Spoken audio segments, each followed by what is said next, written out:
wondered what apps I use and how I make my thumbnails? Find out next. What is up guys, it's Crank back with another video, and today I'm actually going to be explaining to you how I make my thumbnails and what apps I use on iOS in late 2020.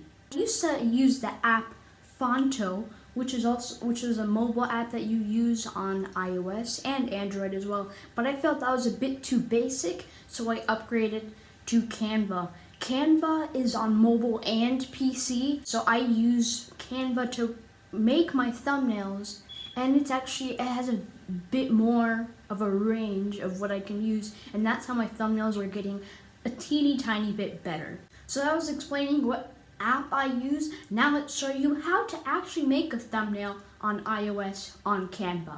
After using this one as an example, if you don't like the text, you can just delete it and put your own text. So there's the heading, which is big, the subheading, which is smaller, and a little bit of body text, which is even smaller. So I think I'm just gonna have a heading, and let's just use it as an example. How to get subscribers. And yeah, you can just use text, and you can actually use your own font. Let's use Barlow Condensed Bold. I really like that font, and let's see how it turns out. So I obviously like the old font better, but this is just an example, so you can play around with this.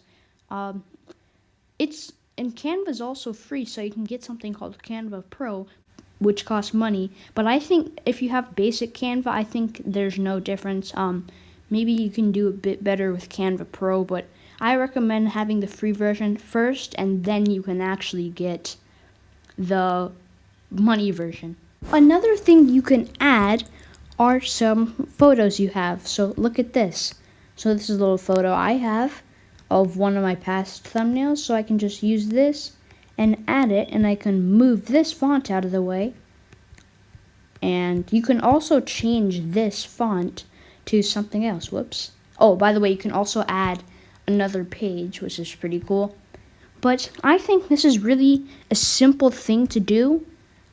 There's also backgrounds you can use, which is pretty cool if you don't like any of the templates.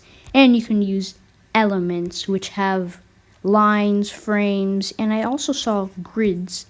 Yeah, grids right here, so you can kind of do a split screen type of thing. But yeah, that's all I really wanted to show you on Canva on iOS. So that is the app I use on iOS in late 2020 to make my thumbnails using the app Canva. If you guys enjoyed the video, make sure you like and subscribe. Let's get this video to 10 likes, and let's get this channel to 600 subscribers before the year of 2021. And I'll see you on the next video.